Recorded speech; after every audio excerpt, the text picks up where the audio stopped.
Hello मेरे नौनी, hello, कैसे हो आप लोग। मोशन लर्निंग में मैं श्रुति मालवी आप लोगों का स्वागत करती हूँ। आज हम बात करेंगे सल्फर या गंधक के अपर रूपों के बारे में। सल्फर जैसे ऑक्सीजन के अपर रूप होते हैं, कार्बन के अपर रूप होते हैं, है ना, हम लोगों ने पढ़े भी हुए हैं। वैसे ही हम बात करेंगे आज किसकी, सल्फर के अपर रूपों के बारे में। तो देखिए सल्फर के अपर रूपों में हम क्या क्या पढ़ते हैं इस लेक्चर में। पहले भी तो हम बात करेंगे इसके परिचय की। तो देखिए सल्फर के जो अपर रूप हैं वो दो टाइप के होते हैं, यानी कि प्राकृतिक सल्फर के दो अपर रूप होते हैं, है ना। अब प्राकृतिक सल्फर या प्राकृतिक रूप से जो सल्फर है आपका S8 अणुओं के रूप में उपस्थित होता है। प्राकृतिक रूप से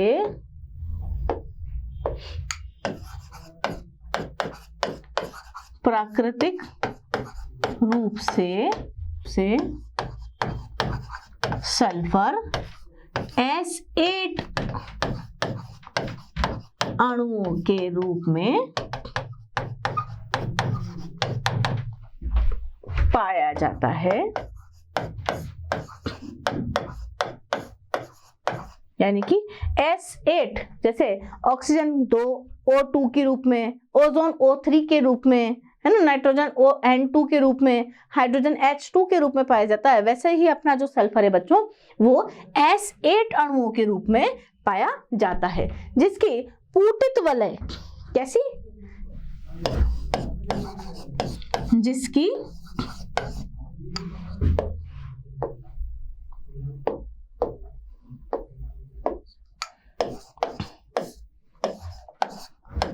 पुटित वलय कैसी, पूटित वलय, इसका नाम याद रखिएगा, पूटित वलय या किरीट वलय संरचना, किरीट वलय भी इसे कहा जाता है बच्चों, किरीट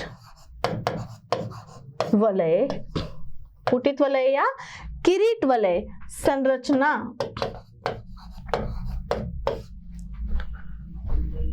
पाई जाती है। देखिएगा कैसे कि सल्फर के कितने परमाणु बेटा, 8 परमाणु मिलकर के S8 अणु का निर्माण करते हैं। और S8 कौन है आपका, प्राकृतिक सल्फर है। अब प्राकृतिक सल्फर जो है S8, इसकी संरचना कैसी पाई जाएगी, किरीट वलय संरचना, ऐसे क्राउन शेप, राजा का जो ताज होता है ना, मैं तो इसको वही बोलती हूँ। देखो इस प्रकार से 1 2 3 4 5 6 7 8 सल्फर उपस्थित है। तो राजा का ताज ऐसा कैसे उठाओ और पहन लो। राजा का जो ताज स्ट्रक्चर है, किरीट वलय संरचना या पूटित वलय संरचना प्राकृतिक रूप से S8 अणु की पाई जाती है। ठीक है, तो किरीट वलय संरचना यदि आपसे बनवा ली जाए तो आराम से बना देना, कुछ नहीं, आपको W बनाना है। देखो एक W बनाना है, बना देंगे आप आराम से। तो परिचय में इसके बारे में प्राकृतिक रूप से सल्फर का जो है वो इस प्रकार का है। अब प्राकृतिक सल्फर के दो अपर रूप पाए जाते हैं बेटा, है ना। पहला तो है विषम लंबाक्ष सल्फर या इसे अल्फा सल्फर भी कहा जाता है। इसका एक और नाम है रोम्बिक सल्फर, इसको अंग्रेजी में कहा जाता है रोम्बिक सल्फर। कई बार ये जो नाम है ना बच्चों, ये अंग्रेजी में भी दे देते हैं, बड़े बदमाश होते हैं, है ना। पेपर में क्या होता है कि विषम लंबाक्ष सल्फर ना लिखे और डायरेक्ट रोम्बिक सल्फर लिख दिया, तो फिर हम क्या करें, कुछ नहीं, ये अल्फा सल्फर ही है। अल्फा सल्फर जो है आपका रोम्बिक सल्फर कहलाता है, जिसे आप हिंदी में विषम लंबाक्ष सल्फर भी कहते हैं। अब ये जो रोम्बिक सल्फर है, इसमें क्या होता है कि भाई जो आपका प्राकृतिक सल्फर है ना, प्राकृतिक सल्फर को, ये प्राकृतिक सल्फर का ही अपर रूप है। प्राकृतिक सल्फर को कार्बन डाइऑक्साइड में घोलकर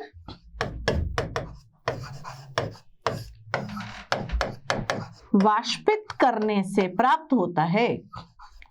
वाष्पित करने से प्राप्त होता है। कैसे प्राप्त होता है रोम्बिक सल्फर, आप प्राकृतिक सल्फर को लीजिए, कार्बन डाइऑक्साइड में घोलिए और इसका वाष्पन कर दीजिए। वाष्पन से आपको क्या मिल जाएगा? अल्फा सल्फर मिल जाएगा। अब ये जो अल्फा सल्फर है, इसकी जो संरचना होती है वो भी कैसी होती है बच्चों? पूटित वलय संरचना ही होती है ना? कैसी होती है? पूटित वलय संरचना ही इसकी होती है। यानी कि दूसरे पॉइंट की यदि मैं बात करूं तो इसकी संरचना में सल्फर के 8 परमाणु, S8 पूटित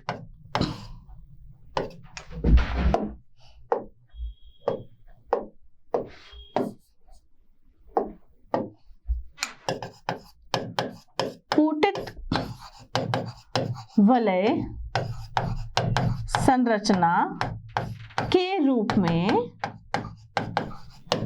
व्यवस्थित रहते हैं। जैसे अभी मैंने थोड़ी देर पहले बताया था, क्राउन शेप व्यवस्थित रहते हैं, परंतु इनके क्रिस्टल्स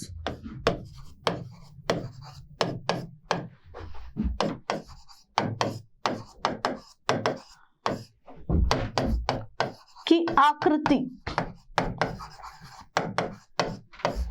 रोम्बिक, देखिए इसका नाम ही जो पड़ा हुआ है रोम्बिक सल्फर या विषम लंबाक्ष सल्फर, ये इसके क्रिस्टलों की आकृति की वजह से पड़ा हुआ है। मतलब S8 जो परमाणु है वो तो पूटित वलय संरचना में उपस्थित होगा ही होगा, परंतु जो इसके क्रिस्टल्स बनेंगे ना बेटा, वो कैसे होंगे? विषम लंबाक्ष ज्यामिति वाले होंगे, परंतु इनके क्रिस्टलों की आकृति या ज्यामिति विषम लंबाक्ष या रोम्बिक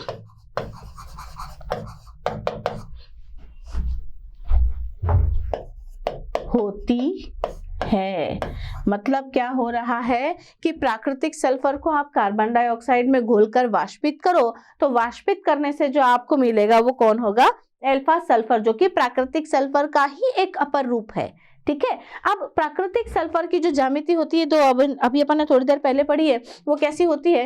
पूटित वलय के जैसी होती है। जो क्राउन शेप में S8 जो परमाणु होते हैं वो व्यवस्थित होते हैं, परंतु इनके जो क्रिस्टल होते हैं ना बेटा, वो क्रिस्टल कैसे होते हैं? विषम लंबाक्ष ज्यामिति या रोम्बिक ज्योमेट्री वाले होते हैं। और कैसे होते हैं? पीले रंग के होते हैं, है ना। इनके क्रिस्टल कैसे पाए जाते हैं? पीले रंग के पाए जाते हैं। तो इसके क्रिस्टल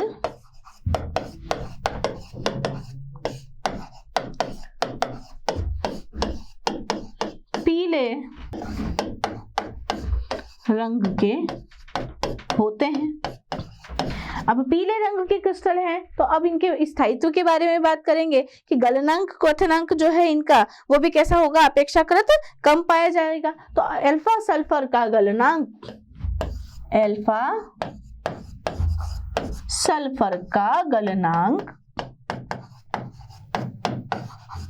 अपेक्षाकृत कम पाया जाता है। अपेक्षाकृत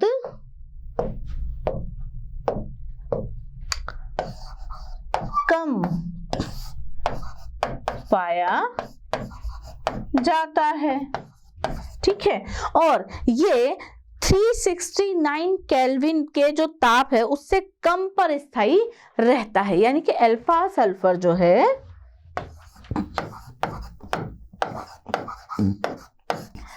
369 केल्विन ताप से कम ताप पर स्थायी रहता है। तो देखिए, विषम लंबाक्ष या अल्फा सल्फर के बारे में कुछ पॉइंट्स मैंने यहाँ पर लिखे हुए हैं। क्या कि पहली बात तो जो प्राकृतिक सल्फर होता है उसके दो अपर रूप होते हैं बेटा, एक अल्फा सल्फर और एक बीटा सल्फर। बीटा सल्फर की बात हम इसके बाद में बात करेंगे, पहले हम बात करेंगे अल्फा सल्फर की। तो आपको इनके नाम भी पता होने चाहिए कि अल्फा सल्फर को रोम्बिक सल्फर या विषम लंबाक्ष सल्फर भी कहा जाता है। विषम लंबाक्ष सल्फर प्राकृतिक सल्फर का ही एक अपर रूप है, जिसे किस प्रकार प्राप्त करते हैं? प्राकृतिक सल्फर को कार्बन डाइऑक्साइड में घोल दो फिर वाष्पित कर दो तो आपको क्या मिलेगा, अल्फा सल्फर प्राप्त होगा।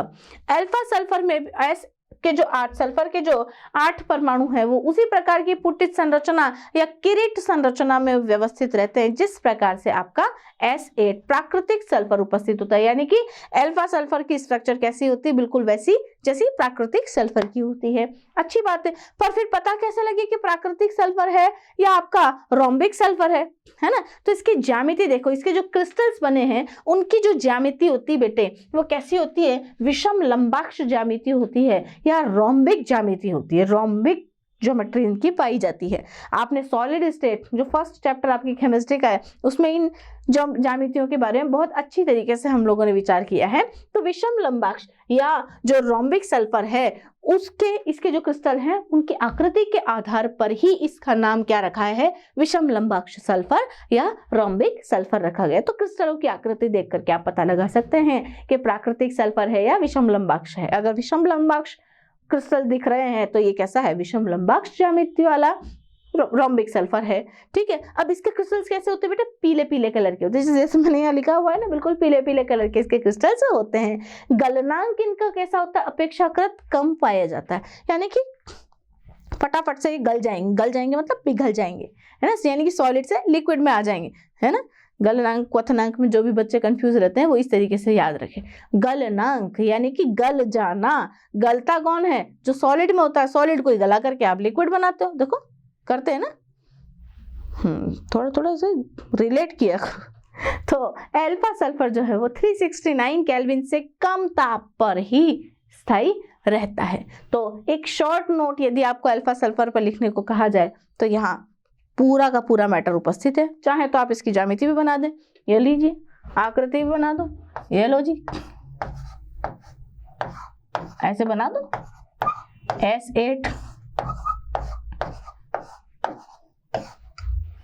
S8 के परमाणु इसी प्रकार से पुटित वलय संरचना में पाए जाते हैं। S8 की पुटित वलय संरचना। अब रोम्बिक तो आप कैसे बनाओगे यहाँ पर, है ना, तो आप यही बना करके काम चलाइए, ठीक है, और आराम से अपने आंसर को पूरा कीजिए, कोई नंबर नहीं कटेगा। ठीक है, अगली बात करते हैं हम। अब देखिए बात करेंगे एकंताक्ष सल्फर की। इसे बीटा सल्फर भी कहा जाता है और इसका एक और नाम होता है, एकंताक्ष को ही इंग्लिश में क्या कहा जाता है, मोनोक्लिनिक सल्फर। ये वही नाम है बेटा जो आप लोगों ने चैप्टर नंबर 1 सॉलिड स्टेट में पढ़े हैं, है ना, ऑर्थोरोम्बिक, मोनोक्लिनिक, ट्राइक्लिनिक वही वाले सारे के सारे नाम है। वो कैसे परिवर्तित होता है वो क्रिस्टल लैटिस में आप लोगों ने पढ़ा है ना, जालक, क्रिस्टल जालक में आप लोगों ने बहुत अच्छी तरीके से पढ़ा है। तो इसे मोनोक्लिनिक सल्फर इसके ज्यामिति के आधार पर कहा जाता है ना। अब मोनोक्लिनिक सल्फर जो है वो कैसा होता है, किस प्रकार प्राप्त किया जाता है, पूरी जानकारी हम यहाँ से प्राप्त करते हैं। तो मोनोक्लिनिक जो सल्फर है उसी को आप बीटा सल्फर भी बोलते हैं, एकंताक्ष सल्फर भी बोलते हैं। अभी हम लोगों ने अल्फा सल्फर के बारे में पढ़ा, क्या पढ़ा कि अल्फा सल्फर के क्रिस्टल होते हैं, पीले कलर के होते हैं, उनकी ज्यामिति रोम्बिक होती है, इसीलिए उनको एक विषम लंबाक्ष सल्फर या रोम्बिक सल्फर कहा जाता है ना। अब आप देखो बीटा सल्फर कैसे प्राप्त किया जाएगा कि अल्फा सल्फर को पिघलाकर, किसे, अल्फा सल्फर को पिघलाकर, क्योंकि उसका गलनांक कम होता है ना, है ना। अब पिघलाओगे तो काई में पिघलाओगे, बीकर में पिघलाओगे, बीकर में अल्फा सल्फर को बीकर में पिघलाकर, बच्चे को क्या है कि एक से वैसे ही पिघला दे तो खराब हो जाएगा ना हमारा सल्फर। तो अल्फा सल्फर को बीकर में पिघलाकर धीरे धीरे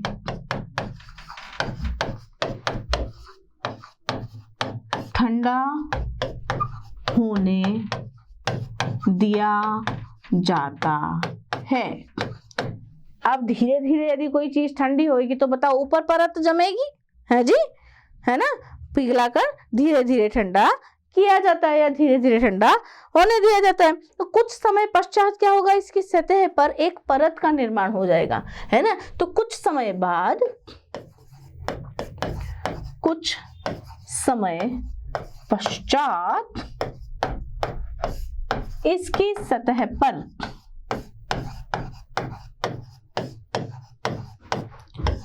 एक परत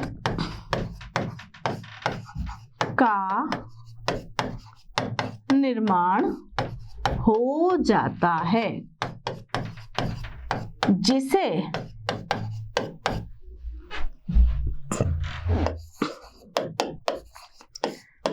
कांच की छड़ की सहायता से तोड़कर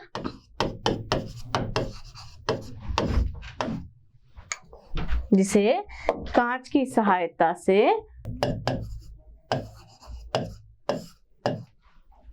अब ऊपर की सतह जब तोड़ोगे तो बताओ नीचे का लिक्विड बाहर आएगा, है ना। जिसे कांच की छड़ की सहायता से तोड़कर तरल पदार्थ को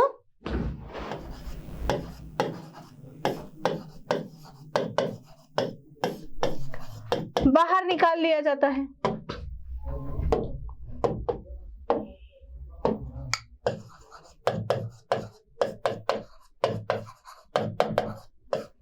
तरल पदार्थ को बाहर निकाल लिया जाता है।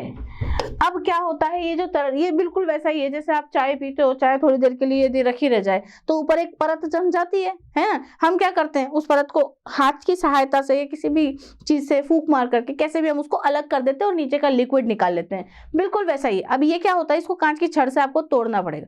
कांच के अलावा दूसरी छड़ नहीं लेना। It is an instruction. क्यों है ऐसा इंस्ट्रक्शन, यार कोई और आपने मेटल वगैरह कुछ ले लिया और सल्फर ने यदि उसके साथ में रिएक्ट कर लिया, कार्यक्रम खराब हो जाएगा ना। इसलिए मेटल की छड़ या बीकर या बर्तन नहीं लिए जाते हैं, कांच के लिए जाते हैं, ताकि वो उसके साथ में रिएक्ट ना करे।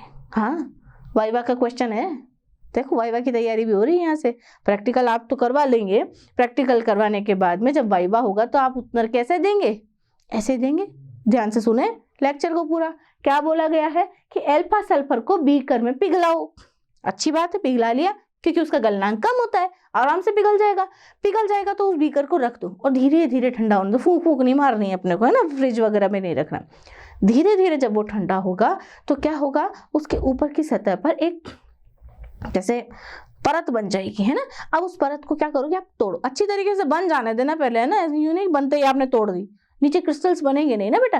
तो क्या होगा कि ऊपर जो परत बन जाएगी, जब आराम से उसको 24 घंटे के लिए रख दोगे तो क्या होगा, उसकी परत को आप जब कांच की एक छड़ की सहायता से तोड़ेंगे और नीचे का जो लिक्विड है उसको जब बाहर निकालेंगे तो उस लिक्विड में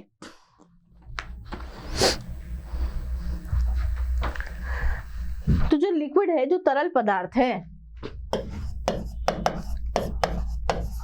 तरल पदार्थ जो है, इस तरल पदार्थ में सुई की आकार के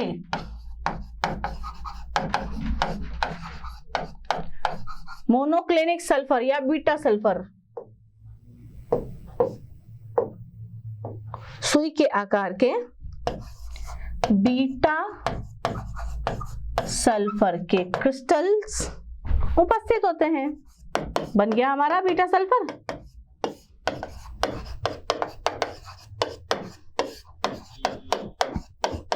तो बन गया।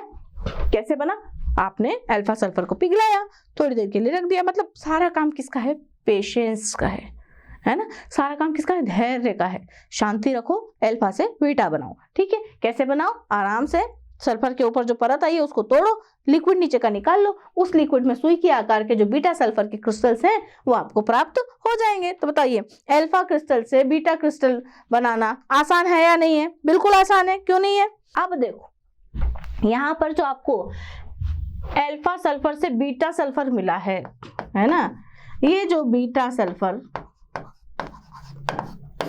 में भी सल्फर के 8 परमाणु, सल्फर के 8 परमाणु S8 अणु के रूप में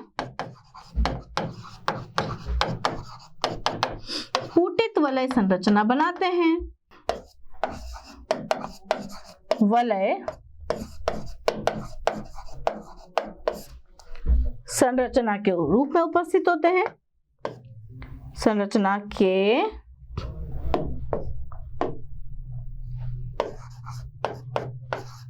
रूप में उपस्थित रहते हैं।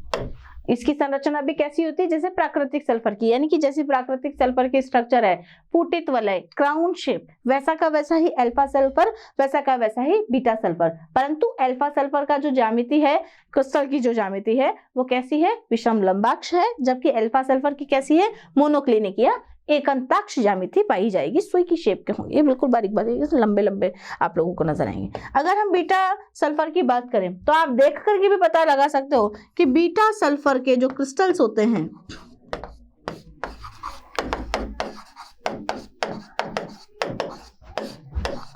रंगहीन होते हैं बच्चों। कैसे होते हैं? रंगहीन होते हैं। जबकि अल्फा सल्फर के कैसे थे? पीले कलर के।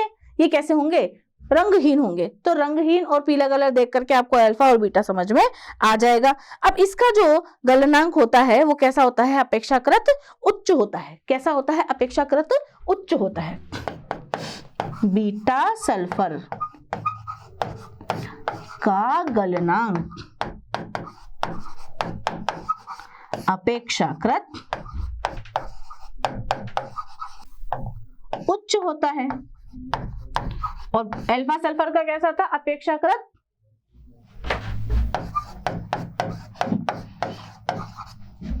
समझ गए ना? हाँ, इशारों में समझ जाएगा क्योंकि समझदार को इशारा काफी होता है। ठीक है। अब बीटा सल्फर जो है, एक बात और इसके बारे में बात करते हैं कि बीटा सल्फर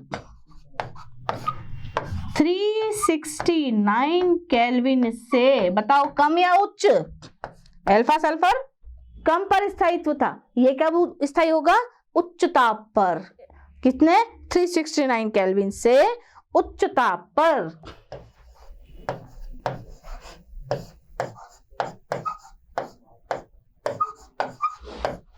स्थायी होता है। ये गर्म दल के नेता है, वो नरम दल के नेता थे, उनका गलनांक भी कम था, इनका गलनांक भी उच्च है। और ये 369 केल्विन से भी अधिक ताप पर स्थायी होते हैं, वो बेचारे कम ताप पर स्थायी होते हैं। तो एकंताक्ष सल्फर या मोनोक्लिनिक सल्फर को आप कैसे बनाएंगे? आप अल्फा सल्फर को आप गर्म करो, गर्म करने के बाद में उसको आराम से धीरे धीरे ठंडा होने दो। ऊपर जो परत जमा हो उसको आप कांच की छड़ की सहायता से तोड़ें और नीचे का लिक्विड बाहर निकाल लें। नीचे का लिक्विड जब आप बाहर निकालोगे तो उस लिक्विड में सुई के आकार के बीटा सल्फर के एकंताक्ष ज्यामिति वाले छोटे छोटे से क्रिस्टल्स आपको प्राप्त होंगे। और वो क्रिस्टल्स कैसे होंगे? क्रिस्टलों का रंग जो है मिलेगा ही नहीं, रंगहीन होंगे, यानी कि पारदर्शी होंगे। गलनांक इनका अपेक्षाकृत अल्फा सल्फरों से उच्च होता है और ये 369 से उच्च ताप पर स्थायी होते हैं। बोलिए, इतनी बात समझ में आई है? आगे चलते हैं। अच्छा, इनकी ज्यामिति की यदि कोई बात करे तो कैसी ज्यामिति? पूटित वलय संरचना के बारे में। अब ये 369 केल्विन टेम्परेचर देखो यहाँ भी आया, ये 369 केल्विन टेम्परेचर जो है अल्फा सल्फर में भी आया था। तो इसका कुछ ना कुछ तो गड़बड़ है, कुछ तो गड़बड़ है। कैसी गड़बड़ है देखते हैं। संक्रमण ताप। यस, अगर सल्फर के संक्रमण ताप की बात करें तो ये वही ताप है जो गड़बड़ मचा रहा था, है ना?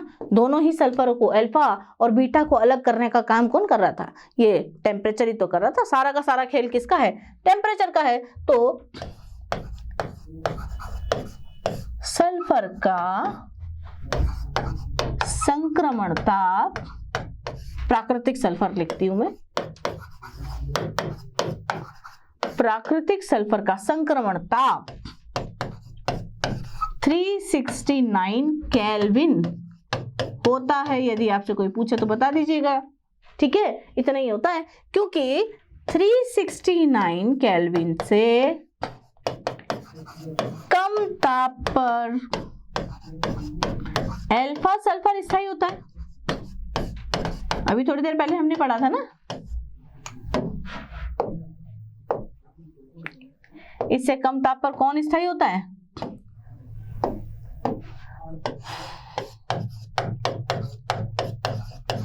जबकि बीटा सल्फर की बात करें, जबकि बीटा सल्फर 369 केल्विन से उच्च ताप पर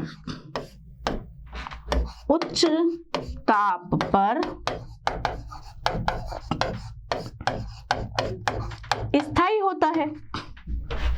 ठीक है, यानी कि अगर इससे कम ताप हुआ तो अल्फा सल्फर मिलेगा, ज्यादा ताप हुआ तो बीटा सल्फर मिलेगा।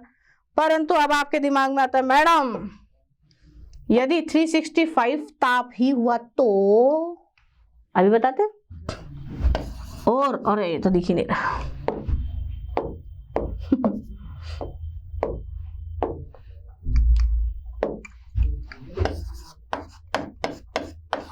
और 369 केल्विन ताप पर एग्जैक्ट क्या होगा? सल्फर के दोनों रूप, सल्फर के दोनों अपर रूप कौन कौन से? अल्फा सल्फर तथा बीटा सल्फर, दोनों ही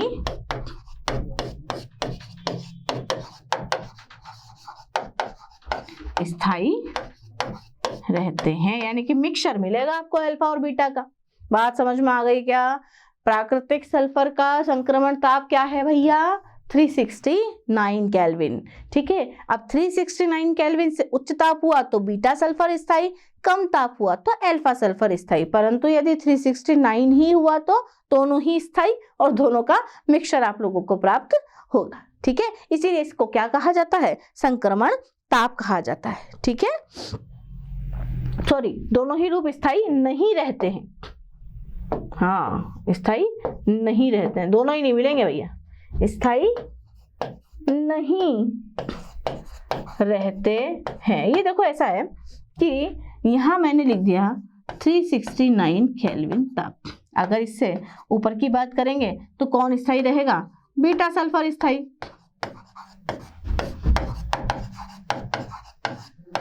और इससे नीचे के ताप पर अल्फा सल्फर स्थायी।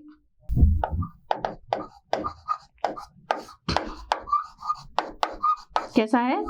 अल्फा सल्फर स्थायी है ना, ऊपर बीटा सल्फर स्थायी है। परंतु यदि इस ताप पर ही बात करें तो दोनों अपर रूप अस्थायी, दोनों ही रूप कैसे होंगे? अस्थायी होंगे। ठीक है, तो 369 ताप पर दोनों ही स्थायी नहीं रहते हैं। क्लियर है? तो ये संक्रमण ताप है। 369 क्या है? संक्रमण ताप। 369 केल्विन। ठीक है, कंफ्यूज नहीं होना। संक्रमण ताप कौन सा है? 369 केल्विन। इस पर दोनों ही रूप स्थायी नहीं रहते हैं, ऊपर बीटा सल्फर और नीचे अल्फा सल्फर स्थायी होता है। क्लियर है? आगे चले। अब हम बात करेंगे बच्चों प्लास्टिक सल्फर की। अब प्लास्टिक सल्फर क्या बोला है? ये प्राकृतिक नहीं होता है ना। प्राकृतिक सल्फर दो ही प्रकार का, अल्फा सल्फर और बीटा सल्फर। ज्यामिति कैसी? पुटित वाले। अल्फा सल्फर के बारे में, बीटा सल्फर के बारे में हम लोगों ने विस्तार से चर्चा की है। अब हम बात करेंगे प्लास्टिक सल्फर की। अब प्लास्टिक सल्फर जो है उसको S6 लिखा जाता है, यानी कि सल्फर के 6 परमाणु मिलकर के S6 अणु जो कि एक प्लास्टिक सल्फर माना जाता है, इसका निर्माण करते हैं। ये कैसे बनता है? बात करते हैं कि प्लास्टिक सल्फर जो है, प्राकृतिक सल्फर जो है, इसको पिघलाओ और ठंडे जल में मिला दो, है ना। तो प्राकृतिक सल्फर को, प्लास्टिक सल्फर बनाना है तो क्या करेंगे हम? प्राकृतिक सल्फर को पिघलाकर,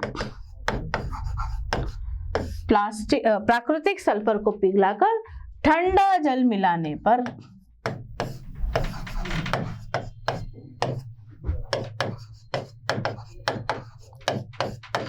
रबर के समान प्रत्यास्थ रबर के समान प्रत्यास्थ प्लास्टिक सल्फर बनता है। जल मिलाने पर रबर के समान प्रत्यास्थ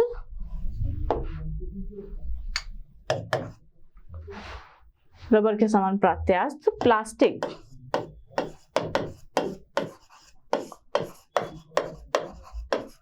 सल्फर बनता है।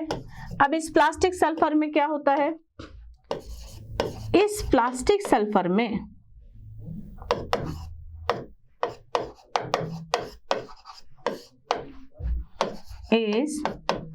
सल्फर में सल्फर के 6 परमाणु मिलकर S6 अणु का निर्माण करते हैं।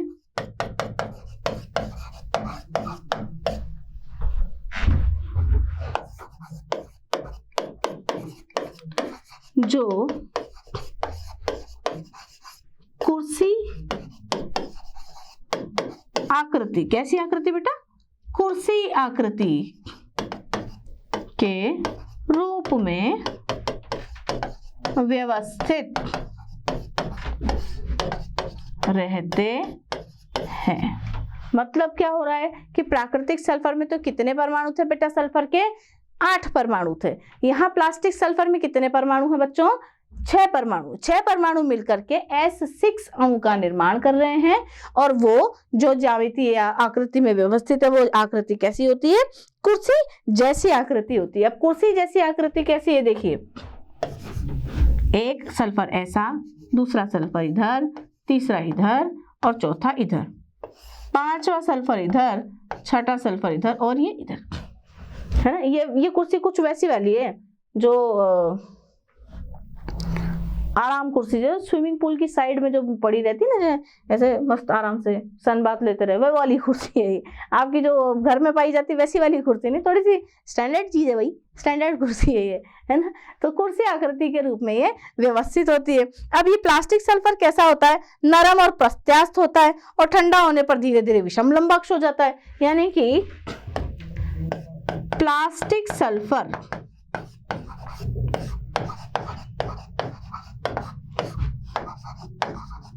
नर्म व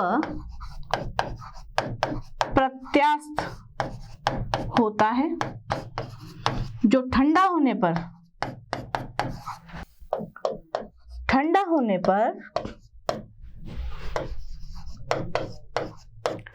धीरे धीरे विषम लंबाक्ष हो जाता है। यानी कि धीरे धीरे इसको यदि आप ठंडा करते हैं तो ये किस में परिवर्तित हो जाएगा? अल्फा सल्फर में परिवर्तित होने लगता है। यानी कि खुद होता तो कैसा है प्लास्टिक सल्फर? नरम होता है, प्रत्यास्थ होता है, परंतु ठंडा होने पर धीरे धीरे किस में परिवर्तित हो जाता है? विषम लंबाक्ष हो जाता है। यानी कि इसका जो ज्यामिति है वो कैसी हो जाती है बच्चों? विषम लंबाक्ष हो जाती है। ठीक है, आगे बात करते हैं इसके बारे में कि संश्लेषित जो सल्फर है, क्योंकि प्लास्टिक सल्फर एक संश्लेषित सल्फर का ही रूप है, तो संश्लेषित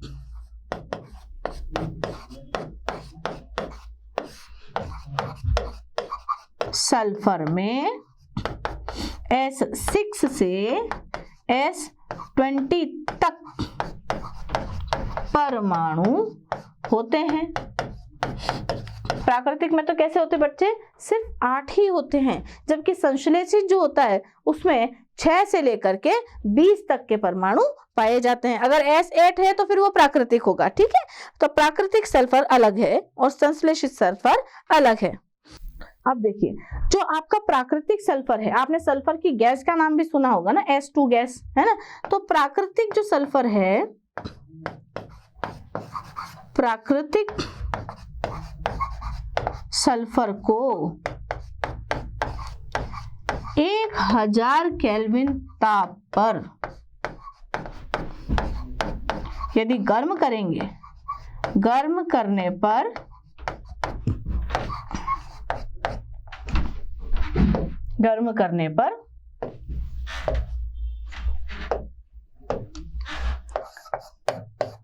वाष्प प्रावस्था में S2 के प्रावस्था में S2 मतलब प्राकृतिक सल्फर को 1000 केल्विन ताप पर गर्म करने पर वाष्प प्रावस्था में S2 के रूप में प्राप्त किया जाता है, प्राप्त किया जाता है। ठीक है, जैसे S2 जैसे O2 होती है वैसे ही S2 गैस के रूप में भी आप इसको सल्फर गैस को प्राप्त कर सकते हैं। कैसे प्राप्त कर सकते हैं? प्राकृतिक सल्फर को 1000 केल्विन ताप पर आप गर्म करो तो आपको क्या मिल जाएगी? S2 के रूप में आपको वाष्प इसकी मिल जाएगी। तो प्लास्टिक सल्फर कैसा होता है? प्राकृतिक सल्फर को यदि आप पिघलाओगे, ठंडा करोगे तो रबर के समान जो प्रत्यास्थ प्लास्टिक है, प्रत्यास्थ जो आपको सल्फर मिलेगा वो प्लास्टिक सल्फर कहलाएगा। ये जो प्लास्टिक सल्फर है इसमें 6 परमाणु जो सल्फर के हैं वो व्यवस्थित होते हैं S6 के रूप में और कुर्सी की आकृति बनाते हैं। प्लास्टिक सल्फर नरम होता है और प्रत्यास्थ होता है, जिसे ठंडा करने पर धीरे धीरे कैसा हो जाता है? विषम लंबाक्ष हो जाता है। अब संश्लेषित सल्फर में S6 से लेकर के S20 तक के परमाणु उपस्थित होते हैं। अब प्राकृतिक सल्फर को यदि 1000 केल्विन ताप पर गर्म किया जाए तो वाष्प प्रावस्था में S2 के रूप में भी इसे प्राप्त किया जाता है। तो सल्फर के बारे में इतना ही आप प्राप्त करें, है ना। अब जैसे ऑक्सीजन जैसे O2 होता है वैसे ही S2 भी होता है। जितनी जो प्रॉपर्टीज O2 की होंगी लगभग वैसी ही प्रॉपर्टीज आपके सल्फर गैस की भी प्राप्त आपको होंगी। इसके बाद में हम बात करते हैं ओके, प्रश्न आपका है कि भाई अल्फा सल्फर और बीटा सल्फर में अंतर लिखिए। देखो आप आराम से इस क्वेश्चन को कर सकते हैं, आपको कुछ नहीं करना होता है। एक तरफ आप अल्फा सल्फर लिखिए और दूसरी तरफ आप बीटा सल्फर लिखिए, ठीक है, और ऐसे बीच में से इसको 2 पार्टीशन में विभक्त करते हैं। जब अंतर लिखने की बात आए, अंतर बेटा आपको CBSE में हो चाहे आप RBSE बोर्ड में हो, आपको ऐसे ही लिखना है, ठीक है। अंतर वाला प्रश्न आ जाए तो ऐसे नहीं कि अल्फा सल्फर लिख करके अल्फा सल्फर के बारे में लिखने लगे हैं और बीटा सल्फर बाद में हेडिंग डाल करके बीटा सल्फर ना। अंतर का मतलब यही होता है कि आपको आपका जो पेपर है उसके 2 भाग करने हैं, एक तरफ अल्फा सल्फर और एक तरफ बीटा सल्फर लिखना है और फिर इनके ऊपर पॉइंट्स लिखने हैं। कैसे लिखेंगे देखिए, बताइए अल्फा सल्फर कैसा होता है? विषम लंबाक्ष, है ना। इसके क्रिस्टल्स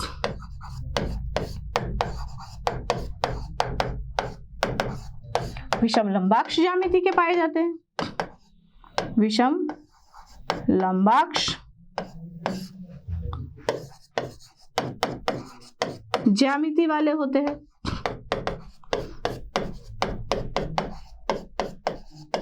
जबकि देखो बीटा सल्फर के जो क्रिस्टल्स हैं वो कैसे होते हैं? एकंताक्ष ज्यामिति के होते हैं। बीटा सल्फर के क्रिस्टल्स, बीटा सल्फर के क्रिस्टल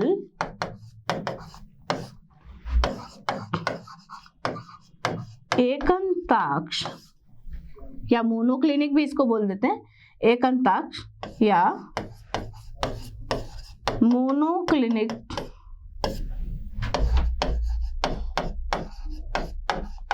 ज्यामिति वाले होते हैं।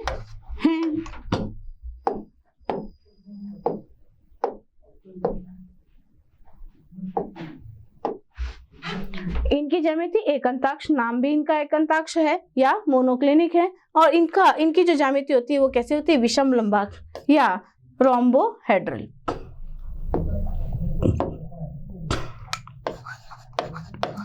रोम्बिक कैसी ज्यामिति? रोम्बिक ज्यामिति पाई जाती है। दूसरी बात यदि इनकी करें तो देखो सेम पॉइंट हम लिखते चलेंगे कि ये जो क्रिस्टल्स होते हैं ये कैसे होते हैं? अल्फा सल्फर वाले ये पीले रंग के पाए जाते हैं, जबकि बीटा सल्फर के जो क्रिस्टल्स होते हैं बेटा आपने पढ़ा है वो कैसे होते हैं? रंगहीन होते हैं, है ना। तो अल्फा सल्फर के क्रिस्टल्स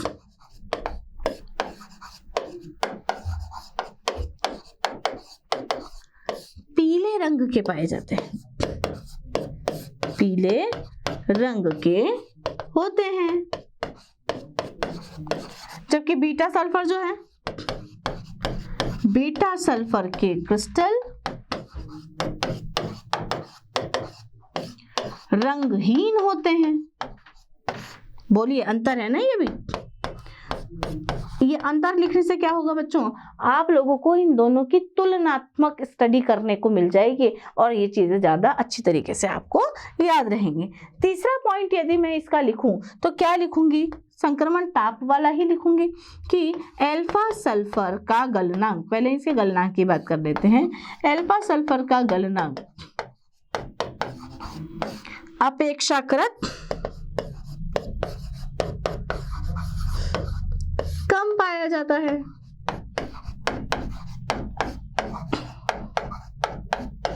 जबकि बीटा सल्फर का गलनांक अपेक्षाकृत उच्च होता है। बीटा सल्फर का गलनांक अपेक्षाकृत उच्च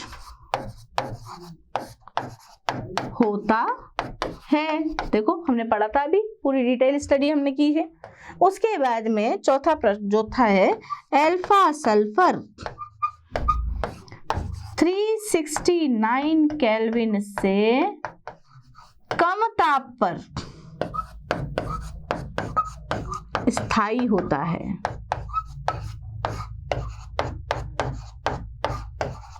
जबकि बीटा सल्फर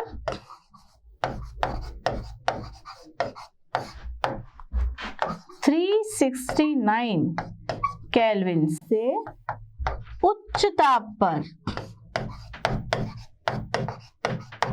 स्थायी होता है।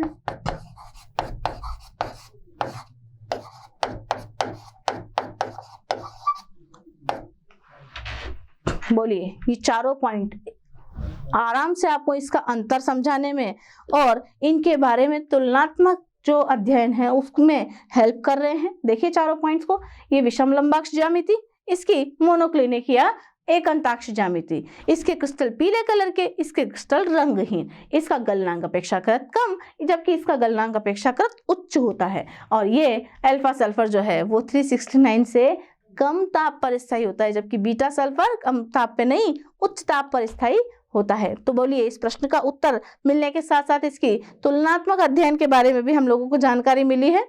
ठीक है, अब ये पूछ रहा है कि भाई सल्फर का कौन सा रूप अनुचुंबकीय व्यवहार प्रदर्शित करता है।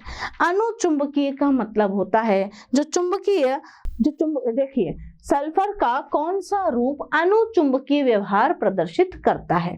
तो देखिए सल्फर का, अभी मैंने आपको थोड़ी देर पहले बताया था कि सल्फर का जो S2 होता है,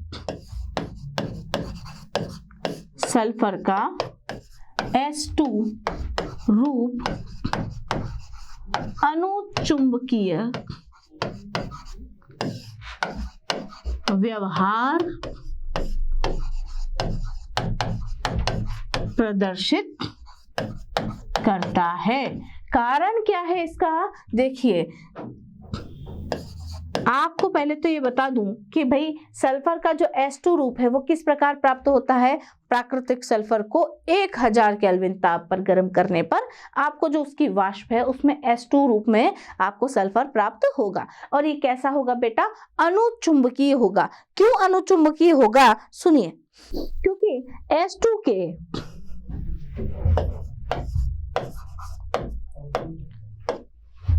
विपरीत आबंधी S2 के विपरीत आबंधी जो कक्षक होते हैं, विपरीत आबंधी आणविक कक्षक जो होते हैं, विपरीत आबंधी आणविक कक्षकों में, यानी कि मॉलिक्यूलर ऑर्बिटल्स में, वो sigma star, sigma pi star है ना, बताया था ना मैंने ऑक्सीजन में। तो विपरीत आबंधी आणविक कक्षकों में ऑक्सीजन के समान अयुग्मित इलेक्ट्रॉन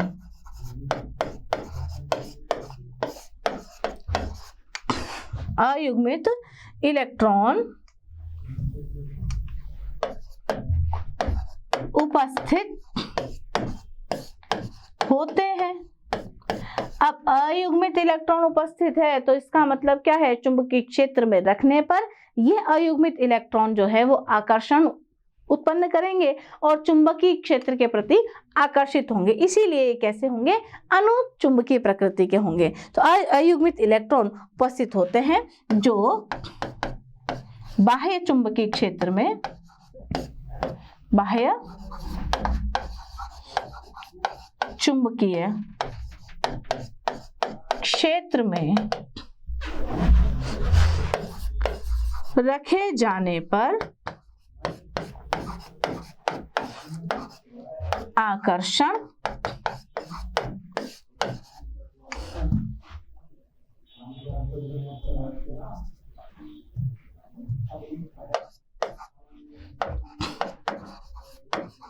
अनुभव करते हैं और अनुचुंबकीय व्यवहार प्रदर्शित करते हैं। मतलब क्या होता है बेटा, जो आपने मॉलिक्यूलर ऑर्बिटल्स के अकॉर्डिंग विन्यास बनाया था, है ना, कैसा विन्यास जो बनाया था आपने मॉलिक्यूलर ऑर्बिटल MOT के अनुसार, जब आप S2 का भी विन्यास बनाते हैं तो इनके आबंधी आणविक जो कक्षक होते हैं उनमें जैसे ऑक्सीजन में अयुग्मित इलेक्ट्रॉन उपस्थित हुए थे, वैसे ही अयुग्मित इलेक्ट्रॉन यहाँ पर उपस्थित होते हैं और यही अयुग्मित इलेक्ट्रॉन जो है वो बाह्य चुंबकीय क्षेत्र में आकर्षण का अनुभव करते हैं और आकर्षण होने की वजह से ही ये क्या कहलाते हैं, अनुचुंबकीय व्यवहार प्रदर्शित करते हैं। आप इस अ को याद रखिए, अ का मतलब है अयुग्मित इलेक्ट्रॉन। अगर अयुग्मित इलेक्ट्रॉन होगा तो आकर्षण उत्पन्न करेगा। कहाँ उत्पन्न करेगा आकर्षण, विद्युतीय या चुंबकीय क्षेत्र में, चुंबकीय क्षेत्र में आकर्षण का अनुभव करेगा और आकर्षण का अनुभव करेगा तो ये कैसा होगा बेटा, अनुचुंबकीय होगा। इसका व्यवहार कैसा होगा, अनुचुंबकीय होगा। क्लियर है। और जो है आपको सारी ही चीजें बताएगा कि यदि किसी भी परमाणु में, अणु में अयुग्मित इलेक्ट्रॉन है तो वो चुंबकीय क्षेत्र में आकर्षण अनुभव करेगा और वो कैसा होगा, अनुचुंबकीय प्रकृति का होगा। तो बड़ा इंपॉर्टेंट प्रश्न है, यहाँ से प्रश्न आने की संभावना बनती है। ठीक है, तो हमने इस चैप्टर में क्या क्या पढ़ा, जरा एक बार उसको गौर फरमाए। इस चैप्टर में हमने पढ़ा अल्फा सल्फर के बारे में, यानी कि सल्फर के अपर रूपों के बारे में बात की है हमने किसके बारे में बात की है, सल्फर के अपर रूपों के बारे में बात की कि भाई प्राकृतिक रूप से जो सल्फर होता है उसमें S8 अणु उपस्थित होते हैं, है ना, 8 परमाणु उपस्थित होते हैं तो S8 अणु बनता है जिसकी पूटित वलय या किरीट वलय संरचना होती है। अब जो आपका प्राकृतिक सल्फर है उसके दो अपर रूप होते हैं, अल्फा सल्फर और बीटा सल्फर। अल्फा सल्फर के बारे में आपने पढ़ा, कैसे प्राप्त करेंगे, प्राकृतिक सल्फर को कार्बन डाइऑक्साइड में घोल के वाष्पित कर दो तो जो आपको मिलेगा वो क्या प्राप्त होगा, अल्फा सल्फर प्राप्त होगा। इस अल्फा सल्फर में भी सल्फर के 8 परमाणु S8 पूटित संरचना या किरीट संरचना का निर्माण करते हुए उपस्थित होंगे, परंतु यहाँ पर डिफरेंस क्या होगा कि इनके जो क्रिस्टल होंगे उनकी आकृति कैसी होगी, विषम लंबाक्ष या रोम्बिक ज्योमेट्री इनकी होगी, जो कि पीले रंग के होंगे, जिनका गलनांक अपेक्षाकृत कम होगा और ये 369 केल्विन ताप से कम पर स्थायी होंगे और स्ट्रक्चर कुछ इस प्रकार की जैसी प्राकृतिक सल्फर की आपने देखी थी, बिल्कुल वैसी ही होगी। इसके बाद में हमने बात की थी यहाँ पर एक अंताक्ष या बीटा सल्फर के बारे में। ठीक है, बीटा सल्फर में आपने क्या देखा कि भाई अल्फा सल्फर को ही आप पिघला दो बीकर में और धीरे धीरे ठंडा होने दो। ठंडा होने पर क्या होगा, इसके ऊपर जो एक परत निर्माण होगा उसको आप कांच की ग्लास रॉड से तोड़ करके नीचे का लिक्विड आप बाहर निकाल लो, जिसमें क्या होंगे, सुई के आकार के बीटा सल्फर के क्रिस्टल्स प्राप्त होंगे और उन सुई के आकार के जो बीटा सल्फर के क्रिस्टल्स होंगे उनकी ज्यामिति कैसी होगी, मोनोक्लिनिक या एक अंताक्ष ज्यामिति होगी। और अगर इनकी स्ट्रक्चर बनाई जाए तो वही बनेगी आपकी कैसे, कुटित वलय संरचना बनेगी। इनके क्रिस्टल्स कैसे होते हैं बेटा, रंगहीन होते हैं। ये अपेक्षाकृत इनका जो गलनांक होता है उच्च होता है और 369 से उच्च ताप पर ये स्थायी होते हैं। इतनी बात हमने बीटा सल्फर के बारे में करी थी।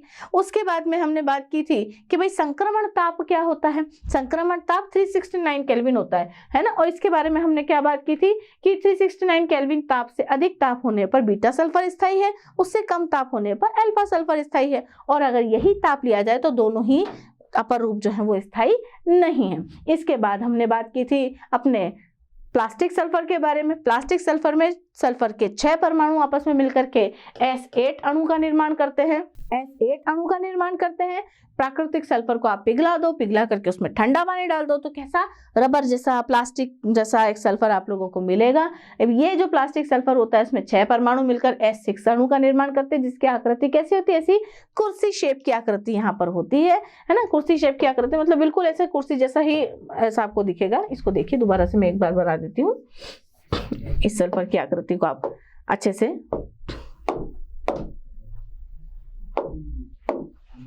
देखिए।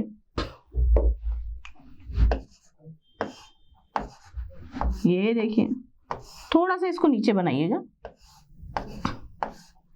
ताकि ये इस तरीके से ऐसे कुर्सी शेप का आप लोगों को नजर आए। तो कुर्सी शेप की इसकी आकृति होती है। ये कैसा होता है, नरम होता है और प्रत्यास्थ होता है। ठंडा होने पर ये धीरे धीरे विषम लंबाक्ष में परिवर्तित हो जाता है ना। अब संश्लेषित जो सल्फर होता है उसमें S6 से लेकर के S20 तक के अणु उपस्थित होते हैं बच्चों। और प्राकृतिक सल्फर को यदि आप 1000 केल्विन ताप से अधिक पर गर्म करते हो तो वाष्प प्रावस्था में आपको S2 के रूप में यह प्राप्त होता है। इसके बाद हमने 2 प्रश्न किए थे। एक प्रश्न तो था जिसमें आपने अल्फा सल्फर और बीटा सल्फर के अंतर के बारे में बात की थी। इस तरीके से चारों अंतर आपने लिख दिए थे। और दूसरे प्रश्नों में आपसे ये पूछा गया था कि सल्फर का कौन सा अपर रूप अनुचुंबकीय व्यवहार करता है, या सल्फर का कौन सा रूप अनुचुंबकीय व्यवहार करता है। तो S2 आपका अनुचुंबकीय होता है। जिस प्रकार से O2 के मॉलिक्यूलर ऑर्बिटल थ्योरी के अकॉर्डिंग जब आपने इसका O2 का इलेक्ट्रॉनिक विन्यास बनाया था, उसी प्रकार से S2 का भी जब MOT के अनुसार आप इलेक्ट्रॉनिक विन्यास बनाएंगे तो उसके आबंधी आणविक कक्षकों में ऑक्सीजन के समान ही 2 अयुग्मित इलेक्ट्रॉन उपस्थित होंगे। और अयुग्मित इलेक्ट्रॉन यदि उपस्थित है तो चुंबकीय क्षेत्र में वे आकर्षण का अनुभव करते हैं और अनुचुंबकीय व्यवहार प्रदर्शित करते हैं। तो आज के लेक्चर में सल्फर के बारे में, सल्फर के अपर रूपों के बारे में आप लोगों ने पढ़ा। होप आप लोगों को सबको समझ में आया होगा। मैं श्रुति मालवीय आप लोगों का धन्यवाद करती हूँ। नमस्ते। आशा करता हूँ हमारे टॉप एजुकेटर का यह लेक्चर आपको पसंद आया होगा। अगर पसंद आया है तो वीडियो को लाइक करिए, चैनल को सब्सक्राइब करिए और शेयर भी करिए, क्योंकि ज्ञान बांटने से बढ़ता है और सही बताऊं तो पुण्य भी मिलता है। मुझे सुनने के लिए बहुत बहुत धन्यवाद। Thank you.